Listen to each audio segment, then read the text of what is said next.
जिसे पाप पुण्य का भेद तक न पता हो, वैसा डाकू कैसे एक कुख्यात डाकू बन गया। एक लेखक, सर्वप्रथम लेखक जो भगवान श्री राम की रामायण की कथा लिखा। चलिए जानते हैं दोस्तों इस वीडियो के माध्यम से भगवान श्री राम के पूरा चरित्र, मर्यादा पुरुषोत्तम कहने वाले पहले लेखक वाल्मीकि जी के बारे में। वाल्मीकि कैसे रत्नाकर डाकू से कैसे बन गए ऋषि वाल्मीकि। कहते हैं ऋषि वाल्मीकि के ही आश्रम में लवकुश भगवान श्री राम के बच्चे पढ़े लिखे थे और बड़े हुए थे। भगवान श्री राम ने जब माता सीता का त्याग कर दिया था तब लवकुश वाल्मीकि के आश्रम में ही पैदा हुए थे माता सीता के गर्भ से, और वहीं पढ़े लिखे ऋषि वाल्मीकि ने ही पढ़ाया लिखाया था और उन्हें अस्त्र शस्त्र चलाना सिखाया था। हालांकि यह कथा कहते हैं कि जोड़ी हुई है, यह भी कहा जाता है, यह पूर्ण रूप से प्रूव्ड नहीं है, फिर भी यह कथा रामायण में आती है जो कि वाल्मीकि की लिखी हुई रामायण है जो आजकल चलती है। दोस्तों, वाल्मीकि एक कुख्यात डाकू थे। पहले उनका नाम था रत्नाकर। रत्नाकर एक वाल्मीकि समाज के डाकू थे। वे तीर्थयात्रियों और जनता को लूटते थे। जो भी रास्ते से उनके जंगल से गुजरता उनको लूट लेते और उनके गहने वहने ले जाकर अपनी पत्नी, माता और पिता को दे देते थे। वो उससे माता पिता और उनकी पत्नी बेहद खुश होती थी और उनकी इसी लूट मार की कमाई खाते थे और सब खुश रहते थे। एक दिन नारद ऋषि उसी जंगल से गुजरे। ये नारद ऋषि ब्रह्मा जी के आदेश से गुजरे हुए थे। रत्नाकर डाकू उनको देखकर उनको लूटने के लिए जब पहुंचता है तो नारद ऋषि पूरे अपने शरीर में फूलों के माला पहने हुए थे।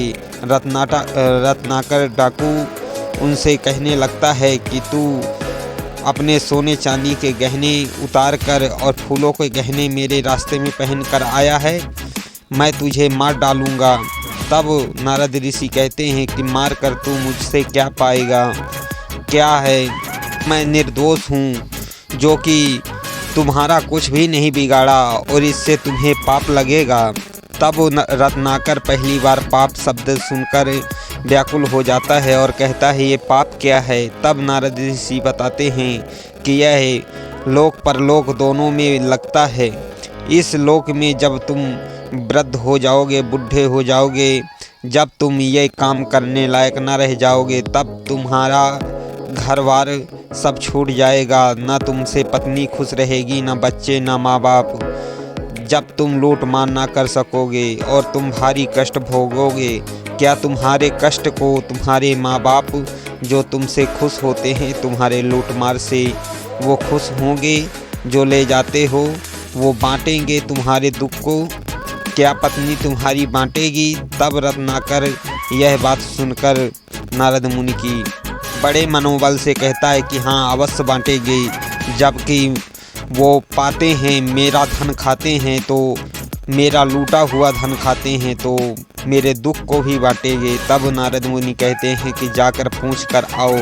और रत्नाकर डाकू अपने घर जाता है। जब अपनी पत्नी और माता पिता से पूछता है कि ये पाप कर्म करने से जो पाप लगेंगे उसके भागीदार आप लोग होंगे कि नहीं, आप लोग बांटेंगे कि नहीं, तब उसके पत्नी और माता पिता सभी नाही कर देते हैं। रत्नाकर डाकू का दिल टूट जाता है और वहाँ से वह नारद मुनि के पास आता है और उन्हें बताता है। तब नारद मुनि कहते हैं तुम नारायण का नाम लो, भगवान श्री राम का नाम लो और इससे तुम्हारे पाप कट जाएंगे। परंतु रत्नाकर डाकू से राम का नाम नहीं लिया जा रहा था। वह मारा मारा चिल्लाने लगा और मारा मारा मारा मारा मारा मारा करते करते रामा रामा करने लगा। इस प्रकार से रत्नाकर डाकू आगे चलकर वाल्मीकि ऋषि बन गए और कुख्यात डाकू जो कि निर्दोषों को मारकर उनको लूट घसोट कर लेते थे, ऐसे डाकू को नारद ऋषि ने अपने वचनों द्वारा उन्हें महान ऋषि बना दिया, जो कि आगे चल के भगवान श्री राम की कथा लिखे, भगवान श्री राम की रामायण लिखे, जो आज भी उनका नाम अमर हो गया वाल्मीकि ऋषि के नाम से।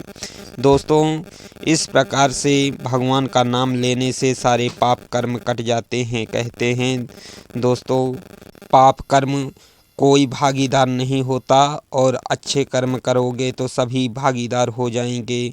दोस्तों, मेरी यह वीडियो कैसी लगी कमेंट बॉक्स में ज़रूर बताएं, और अगर अच्छी लगी हो तो वीडियो को लाइक करें और चैनल को सब्सक्राइब करें। जय श्री राम दोस्तों।